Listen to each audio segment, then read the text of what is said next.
Hello and welcome to this conversation. My name's Kate Pakenham. I am a theatre producer, previously executive producer for the Donmar Warehouse, where it was my great pleasure to produce the all-female Shakespeare Trilogy, which these wonderful women were part of that company.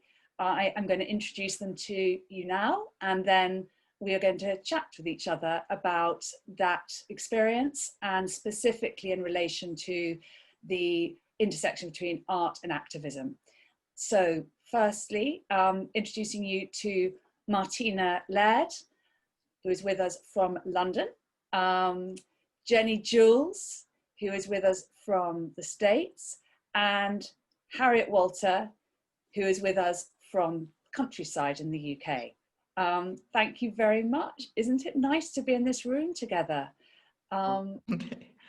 Such a treat. So I think before we get stuck into the trilogy and thinking about that, it would be great if each of you could just give us, our audience, a bit of a background in terms of your own work and your own, your careers, and how your relationship, how activism has played a part in it. And maybe we'll start with you, Martina.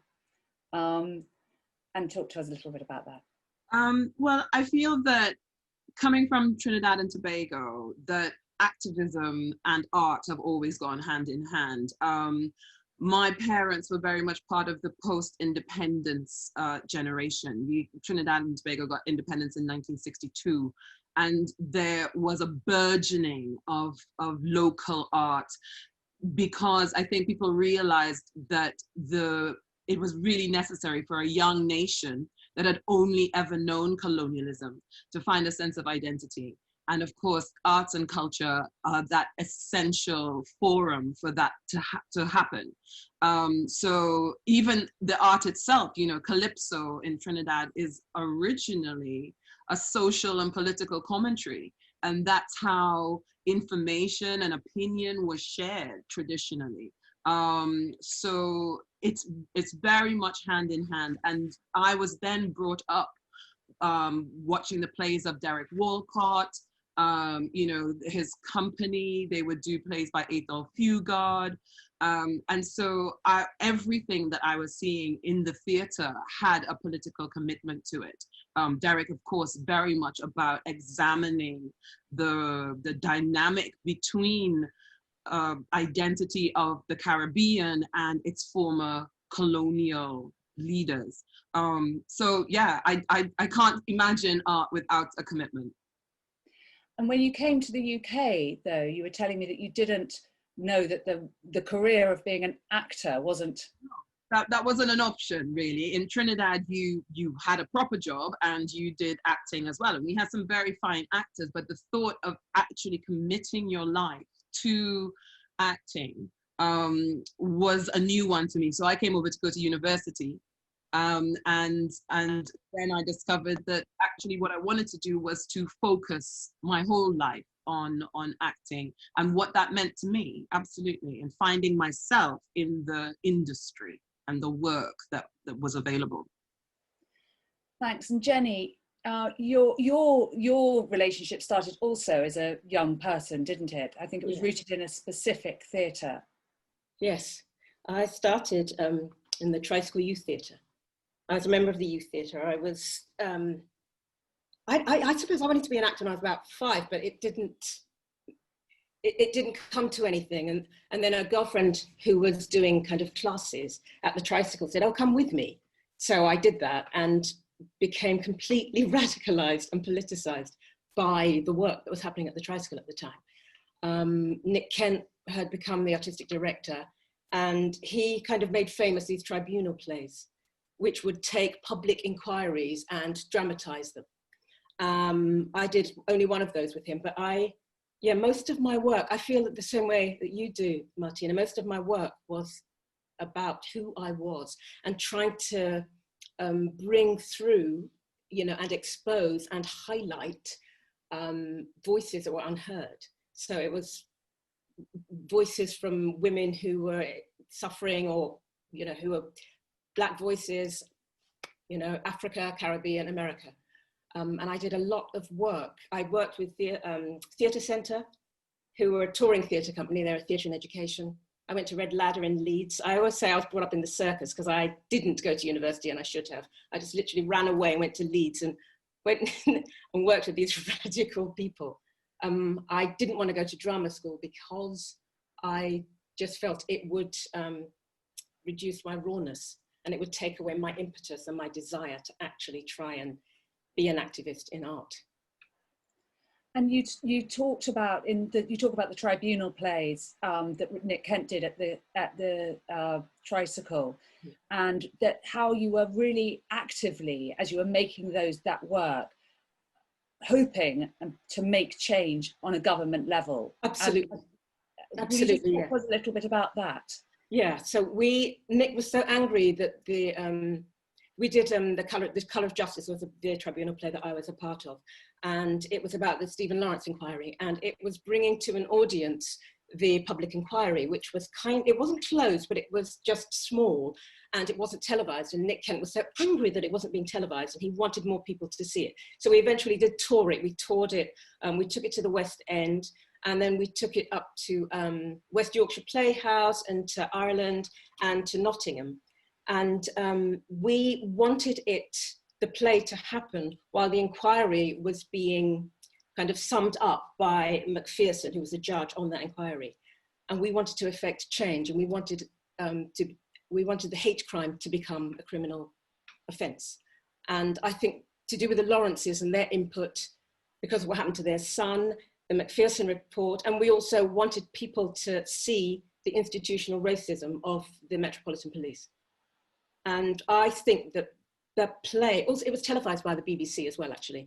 And I do think that it helped in allowing, for hate crime to become a criminal offence. So you can't call somebody any pejorative term and it not have some kind of retribution for you. So it's great to remember that story in this moment now. I think I think it's a very good to hear. So Harriet, it would be great to hear from you about the relationship between your work and as an artist and actor and your activism, and where it was rooted, I suppose. Okay. Well, unlike my other friends, mine was not rooted in my background exactly, because I was born into what would have been called the ruling class, the privileged class, in the 1950s in London. And it felt like it was the center of the empire, although that was a delusion, as we know. But so in my background and my education and my family life, there was no talk of politics. And if there was, it was probably liberal to conservative. But when I was a student, I went on a tour of South Africa for 3 months at the height of apartheid times. And nothing had prepared me for that. And it completely changed my head. And we played the Mara Assad, which is in itself quite a political play, depending on how you angle it, around all the townships that we could possibly reach, to mixed audiences wherever we were allowed to, and even to only white audiences if we had to, but in order to, they've got songs like Why They Got the Gold, Why They Got the Power, why. And so you sort of, you're actually giving people, this strange group of white students from England are suddenly focusing on you and your horrendous political system. And I have to cut that short, although it was quite a fascinating adventure, but it educated me in the way that nothing in my background had. And I came back having sort of extrapolated from that, just the structure of power and how power can be used in its extreme form. I was able to see that in the more subtle form in Great Britain when I came home.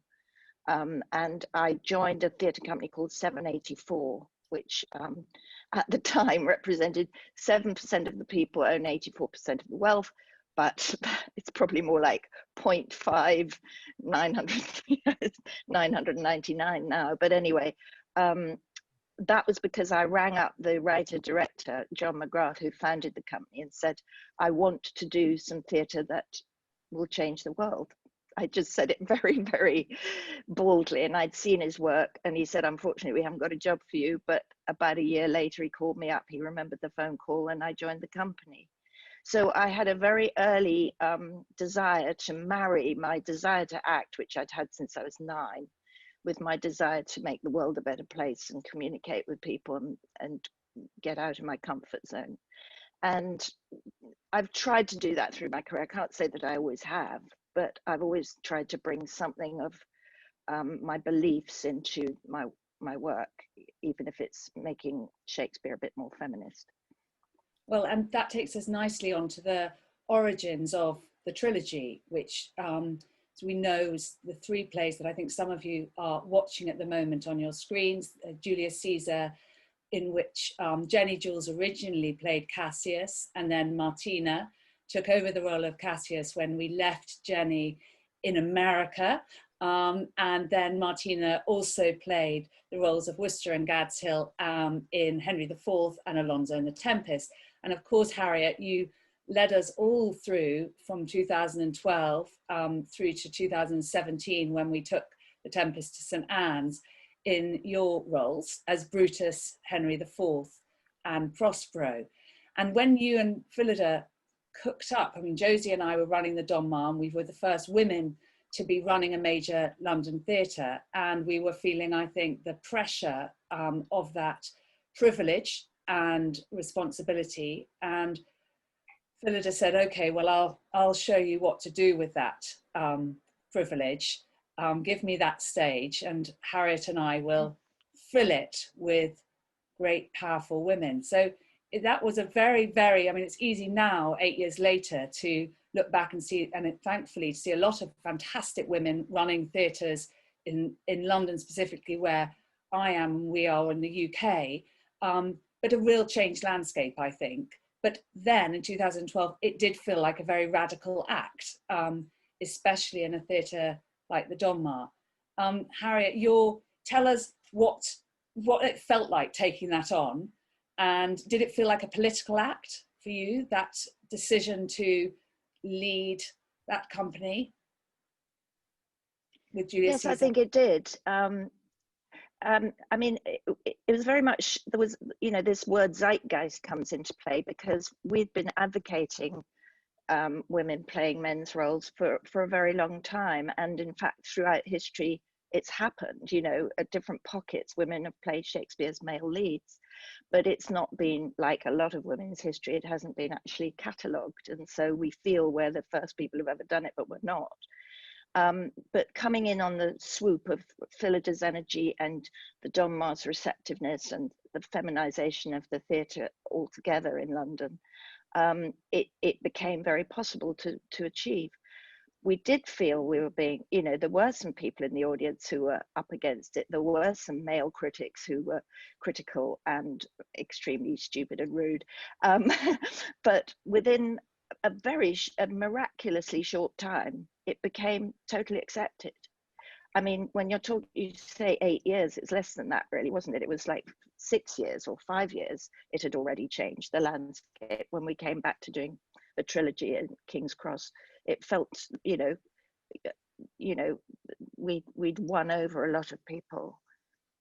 It was funny, Jenny, I remember that rehearsal room when you went into making Julius Caesar the first time in 2012. And after 6 weeks of rehearsals, we thought, well, this is quite normal. That this is an all-female room. This is quite normal. And it was actually when is this really necessary? We all, you know, and then we got out there, and some of the negative critical response was so kind of, it blasted us away in showing us the need in some of the sexist and misogynistic response that we got. But it also, I think, was worth, you know, these were plays set in women's prisons, and they were looking at power structures in all ways.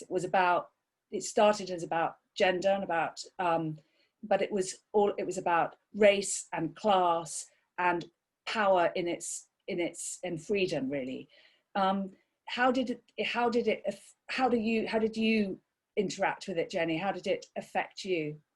It affected me in a really massive way, actually. I really feel like it changed my life, because I didn't realize how kind of stifled I'd been as a performer, you know, performing as a woman. If you're doing, you know, I just think that we're constricted by our gender as females. And if we're playing a woman who's powerful, who is loud, who is, I don't know, ambitious, she is usually the villain or villainess, you know, she's not given the kudos that they give the men. It's always kind of negative language. Oh, she's scary. Oh, she's a witch. But playing Cassius, just being allowed to get out of that box and literally open my body and stand strong, access my whole self and use my voice from my base, and stand there and command an army and command the theatre and talk out. It was a revelation. I realized I hadn't done that since I was a child. You know, I hadn't been my full self. And I feel, and why I say it changed my life, I feel I cannot perform without accessing my whole self now. I will not be pushed backwards. I will not be contained by my gender. And we were doing something which was kind of anti-authoritarianism, you know what I mean? Authoritarian, and that's what the play was about. And so we were tapping into bits. It was brilliant. It was just like our release as prisoners, as women, you know, playing these male characters, having this language, being allowed to perform it, was a massive statement for us as individuals, as a group, and to women and girls who were watching. I'm going to quickly, I remember we were making this work and we were using plastic guns and we had these rubber knives, you know, and our shield with the words in a way, you know, but we didn't know what it was going to be. And we had been in this room, in this cocoon of these women. And I remember really strongly the day you and Josie came to see us perform. It was like, do you remember that, Harriet? It was so terrifying. It was the beginning of, it was brilliant. It was the first moment we realized we'd got something great going on. Because we didn't know, because we were turning things, you know what I mean, and using tampons and sanitary towels to it was like we were using everything we could get our hands on, and we were kind of creating. It was incredible, but we didn't know if it was good. You know what I mean? Because we were all together in this thing and we didn't know that the story that we were telling was going to reach and was going to resonate. And at the end, when we stopped and we kind of put our weapons down and we stood there, and you and Josie stood up and we all burst into tears because we always were like, we've got a show. It's going to matter. I would say that was the moment that I was activated. Much too late in my life, but that has changed my life, and it was that moment, watching it for the first time. Martina, you saw that original production as an audience member. I'd love to know what that felt like. Well, I was bowled over. I had been working with Jenny and Jade earlier that year, in more typically female roles. Jenny being the knight who lived upstairs to me in Moon on a Rainbow Shore. And so I came up obviously to see this. Also, I'd grown up, I'd studied Julius Caesar, etc. So I was just fascinated to see it. And I remember just thinking, this is one of the best things I have ever seen. I've never been so moved, so astonished, surprised. I fell in love with Harriet. I mean, like, fancied Brutus. Do you know what I mean? As I think did many people, I understand. So yeah, the response, the critics' response to it, for what I thought was one of the best things ever, proved to me the politicization of what you guys were doing and the absolute importance of what it was representing. That it seemed to be such a threat to a status quo that it elicited this response, just showed the power of it. Absolutely. Are you there? Am I frozen? And I think that's why. No, you're good. You're good. You. You're fine.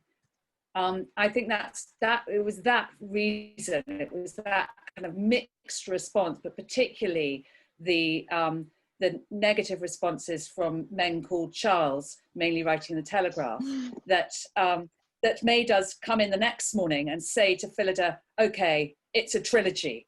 And she said, well, what do you mean? I don't know what the next one is. So I said, it doesn't matter, it's a trilogy. And I think it was that fire, I think, that was lit in all of us, and that was about listening to each other and learning, and continues to be. And, you know, that feels to me to be the kind of point of art, of what we do, of what we're making. I think the other thing that was very valuable to us, I don't know if Harriet, about the relationship with St Anne's Warehouse. You know, we did it at the Donmar, and the Donmar's history was always transfer something into the West End or to Broadway, but this didn't feel like that. But we knew, or we had an instinctive feeling that we wanted to go to the States with it. And I, although I'd never visited St Anne's Warehouse, I had heard about Susan and knew it was this space that did radical work and was about change making, both in culture and all ways, and found some people, some little ambassadors who nobbled Susan to come and see the final performance of the show, the final matinee. And we found ourselves the next year at St Anne's Warehouse in J Street. And I just feel like that relationship with that theatre, for the designers and the team who were able to kind of break out of one space and get into a bigger space, but also the reception from those American audiences, were really pivotal to us having the courage to keep going and move towards the trilogy. I mean, Jenny, you never came back. So just, and tell us about that sense of freedom you've talked about and what you discovered in that time. I was blown away by the reception in New York. So many people, so many important, you know, so many famous people came to see us and celebrated us. People threw parties for us. It was just, I felt like we were rock stars. And it was because of the impact of the piece. You know, people had seen it, and also we weren't the only British company doing Shakespeare. I think it was Propeller, Mark Rylance, and there was a company of all males doing traditional kind of Elizabethan. Were they doing Twelfth Night and another play? They were doing Twelfth Night on Broadway. That's right. Yes, exactly. So all the boys were on Broadway, yeah, and all the girls were in St Anne's Warehouse. And at BAM, there was the RSC doing the African Julius Caesar. And so people were not sure, you know, they were like, why have we got two Julius Caesars? And we were just like, oh, this is completely different. And we really, and the audience showed us how different it was. And I felt so much love, and I felt so embraced by the audience's honesty and their desire to kind of celebrate us and what we were doing. And I stayed, sorry. And I stayed, I just thought, I am having issues in my own country trying to change people's views on the value of my work as a Black British woman. And these people in America are accepting me as a Black British performer. And I fell in love with Brooklyn, and I stayed here. I've been here for 6 years. And I've worked, and it's just been amazing. And Harriet, tell me about, because you had obviously been with the Donmar to Broadway with Mary Stewart and Phillida a few years earlier. So here we were in Brooklyn. Tell me about that experience for you.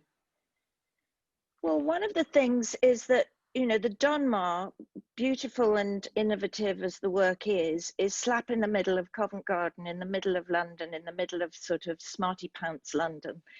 And smarty pants people come to it, and we love them, but we had to pretend to rough the place up, and because we were setting it in a prison. And Bunny Christie's design was as brilliant as you could possibly be if you were then going to walk out into a Covent Garden place and have a nice sushi bar afterwards or something. But we weren't, somehow Dumbo at that time, even in 2013, was much rougher and edgier than it is now.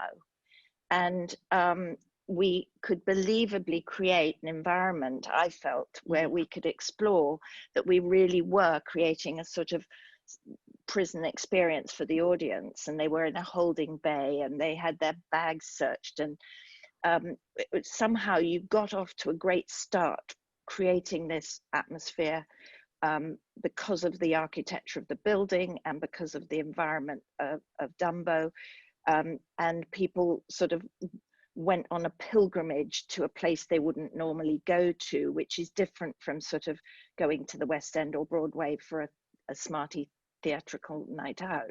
So from the very off, you've got an audience who are looking for an adventure, who are sort of volunteered to come out of their comfort zone and have an experience hit them. And that is a very different experience to walk out into as a performer. And somehow the baggage that we had in England in terms of, you know, the male snobbishness and in the critics didn't happen in America. There was something much more accepting about the American critics or and the American public. And then St. Anne's has links with public schools, and we made a link later on with the prison system. So we were sort of spreading our roots right quite broadly when we got to America, and that fed back to when we went back to England. We couldn't sort of do the plays in that small contained beautiful Donmar warehouse anymore, and you were the inspiration behind creating a completely new building, a sort of a little put you up kind of theatre that lasted less than a year, but was based on the model of the new St. Anne's, which was rather fascinating. That was a great sort of cyclical feedback thing that happened.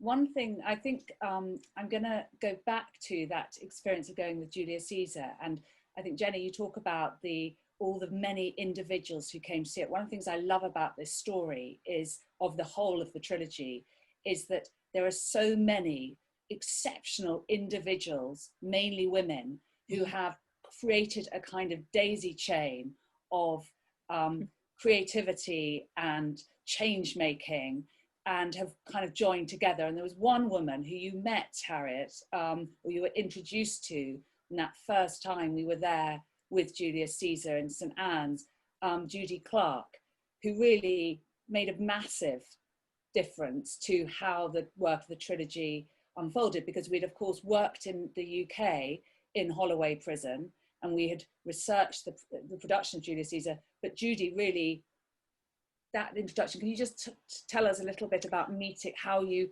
came upon Judy? Because I think... Yes, I mean, again, with this feeling of inauthenticity or you know, imposter syndrome, I needed to, we all had a backstory for our prisoner, and we had to find a backstory for our prisoner. And very early days, I decided it would be useful if the prisoner playing Brutus was a political prisoner, because I was trying to find a believable person who would sound like me, and be, you know, and sort of have the knowledge of Shakespeare that I wasn't going to dumb down for the production, but that wasn't just a white collar, you know, tax evader or whatever other thing might have brought a middle-class person into the prison world. And so I was internet searching for political prisoners. We didn't have any in England that weren't Irish, so that wouldn't have been the point. And I came across Judy Clark and others, and my character became a sort of hybrid of Judy Clark, who was currently and still at the time in prison at Bedford Hills. When we came to J Street the first time with Julius Caesar, my cousin came to see the show, and he's married to someone who works at Bedford Hills and knew Judy Clark. So when we made that connection, she said, "Oh, you've got to meet Judy." And it was too late for the Julius Caesar run, but we met, Phillida and I went to meet her when we were doing Henry IV the next year. and we became connected very deeply. And then we discussed what should be the third play with Judy, and actually she was very instrumental in confirming that the Tempest would be the one to do, and it became very much focused on her, and now she's free. Martina, I'm going to cut now to 2017, when we came with the Tempest to St Anne's Warehouse, and we were now sitting in a very, Judy Clark was in prison still, and we were sitting in a very hot political environment, both in the UK, where the Brexit vote had gone through in whilst we were rehearsing, I think, the trilogy, and the current resident of the White House had been voted in.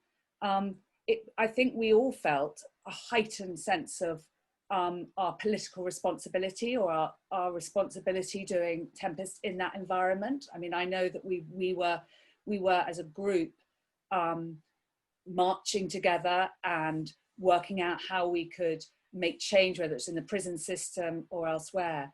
Can you just talk to us about what that experience was of bringing that show and that group of actors playing prisoners into that environment, and what that felt like, and from your point of view?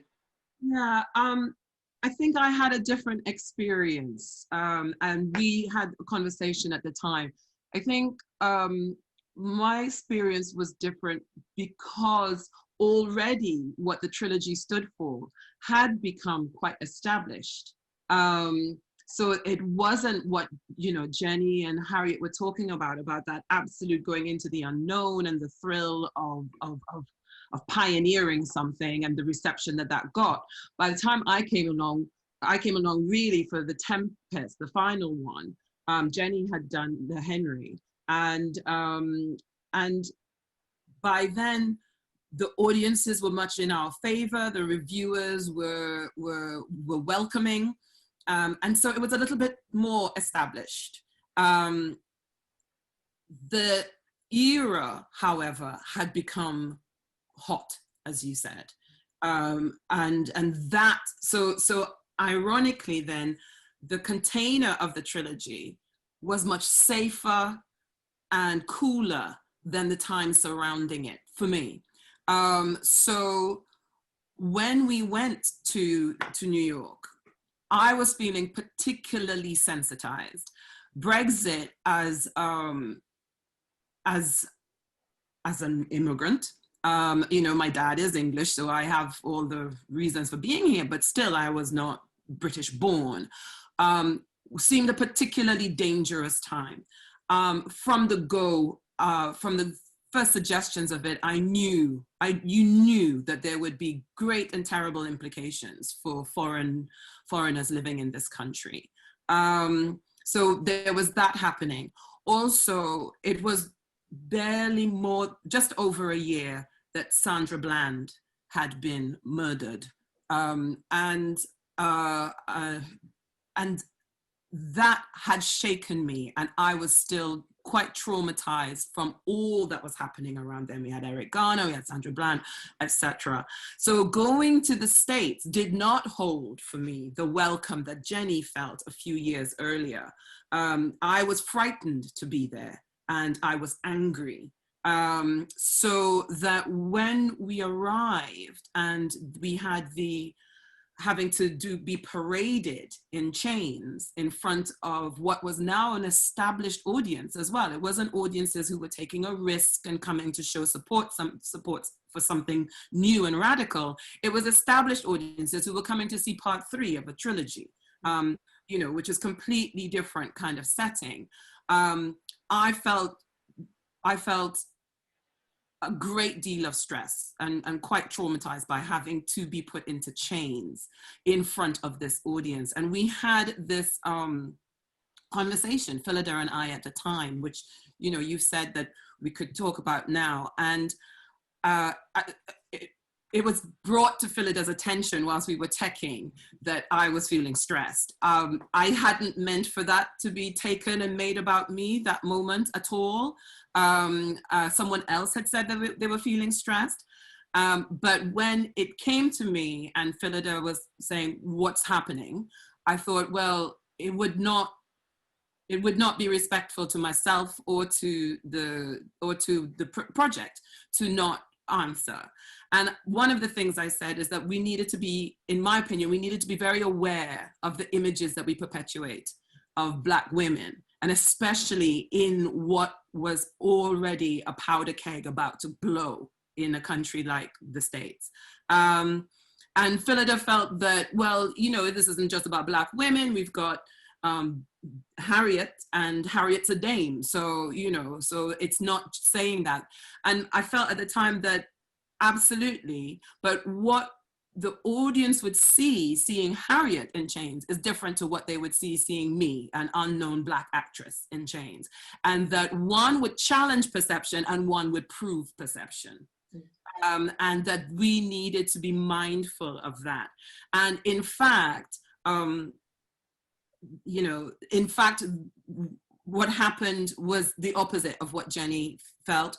Was when we were paraded in chains, we did have audience members heckling us and saying, serves you right, convict, is what some people were saying. And people were going, eyes front, convict. And the shaming that accompanies the convicted experience of being in chains in public, because that's only about shaming, that there is no real security risk there.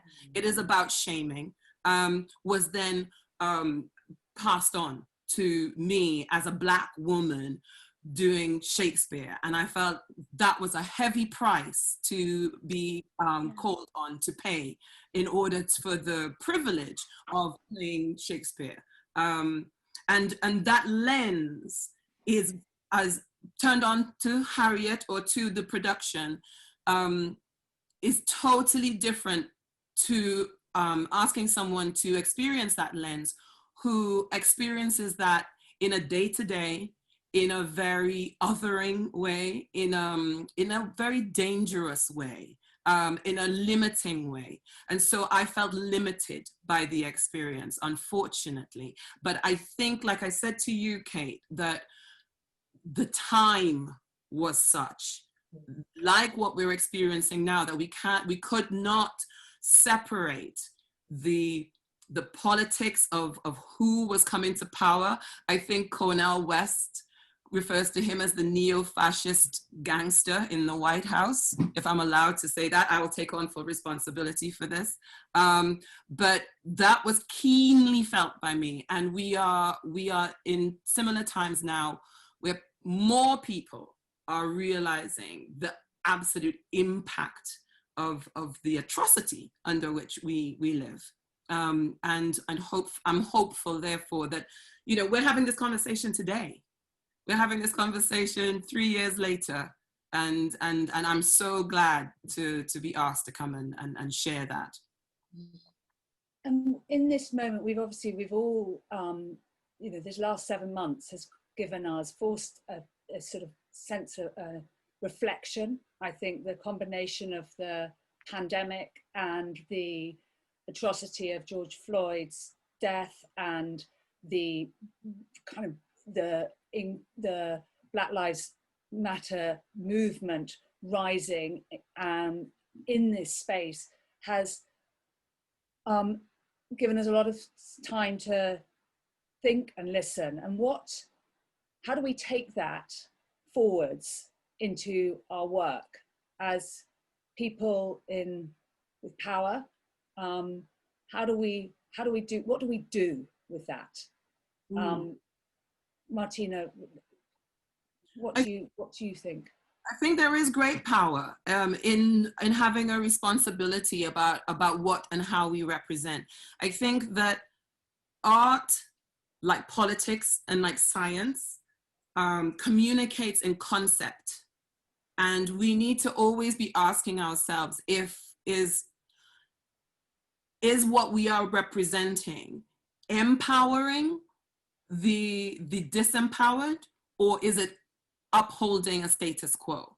Because there is no longer such thing as neutrality. We need to understand that. And if it is not challenging the status quo, it is therefore upholding the status quo. And we have accepted now that the status quo is dangerous. But what we can do in dealing in concept is understand that this is a language that needs to be shared with everyone. The arena is where concept is exchanged, and that art gives us the occasion to observe and to analyze together, and from there we then move together. We have the potential to move together, and I see that as incredibly promising. People have been so mobilized by this time. I think that has to do a lot with COVID, ironically, in that, you know, all great civilizations reach a sophistication of art and science, etc., when there is time for leisure, and we can then have people whose job it is to be an artist or to be a thinker. To think, that was a job in, you know, in ancient Greece or ancient Africa. And what happened is that we had a false leisure imposed on us under COVID, and people turned inwards and started to examine the inner workings. And all of that was expressed creatively. People became creative. And my hope is that the radicalization and mobilization that we experienced because of George Floyd happening, when people were thinking and feeling that, and when the clear political landscape was so agitated, that I'm hoping that this can be held onto, and that people can be continue to be included in the cultural agenda. Can I jump on that? Yeah, I feel that we all need to be in concert with each other in order to be able to move forward and know exactly. It's also kind of, it's a sense of it's like a powerful force coming together to talk, to listen, to have dialogue. You know, there's so much conflict right now, and there's so much disruption and dissemination and mistruth. And we all need to be able to look in each other's eyes and listen and hear and take things on and then share. But what's so ironic is right now in this moment, we should all be making theatre. And right now in this moment, we are all so far away. We can't come together to express, to share, to hold each other, you know, and to hold up that mirror and just say, this is what's happening, you know, and this is who we are. So it's an extraordinary time. Can I chip in? I agree, this is the paradox. We've been separated, we've been isolated, and yet there's never been a greater need to communicate and be in a community. But I also find that not being able to go into a theatre, which in itself has been accused of being an elitist activity, a difficult thing to get into, now we can look into one another's sitting rooms and just say things from the heart and sing a song or send it out onto, you know, social media or whatever. So there has been a massive communication, and as you say, a creative expression that's happened. But it's really, it's like two forces are at work. There's the group of people who want to communicate and understand one another better, who are trying to use this pandemic as a springboard to an, you know, we've broken everything down, now we can rebuild from scratch somewhere. And there are those who absolutely are relishing the divisiveness and the separation and the anger.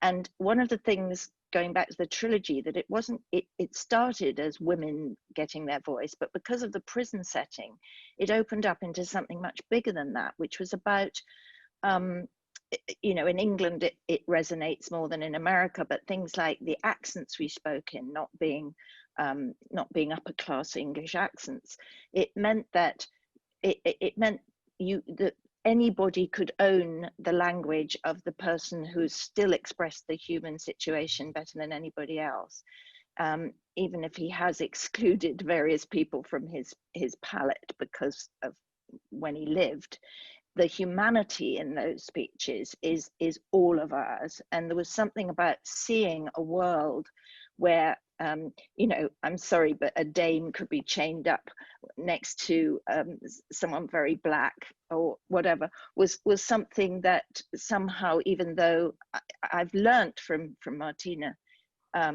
today what that experience was like, and it's very interesting how different, you know, how truthful that is. And that we have to work with those truths. But all of it is about communication. All of it is about daring to listen and daring to talk and not feeling judged before you've opened your mouth. And not, you know, there is this slightly frightening movement of stopping people, you know, of cancel culture and all that, which I'm afraid I find very disturbing, because I've had really long conversations with my black friends during this time, and I've really, really understood how much I didn't understand. You know, there was a lot that I thought I knew, and I don't, because I've just been talking, listening, spending time really finding out what's at the heart of things. And, you know, as somebody said, democracy requires a certain relish for confusion.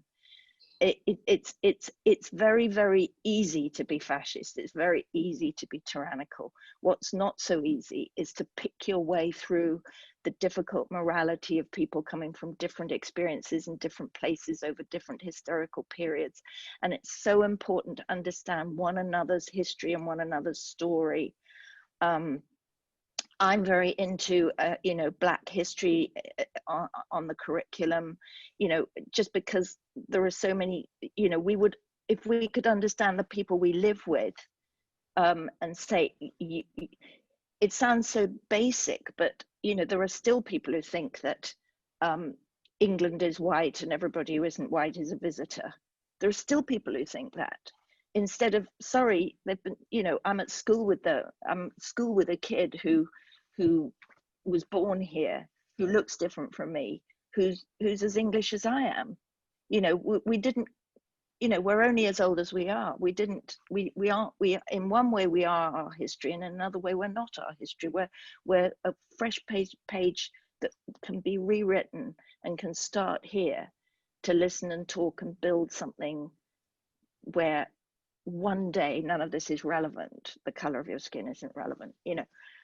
Right now it really is relevant, and that's what I'm still taking a back seat, and I'm still letting you do the fight because it's your fight, but I'm there kind of yelling for you, you know. I have hope in the kids, and that's what I have seen, the kids just rising up and saying, we're not going to take any more of this shit. And so that's all I want to say really, is that they're changing the world. It's already a new day, because there's more of them rising up, of different colors, of different backgrounds than there ever has been before, globally. And thank you, Jenny. And Martina, our final word.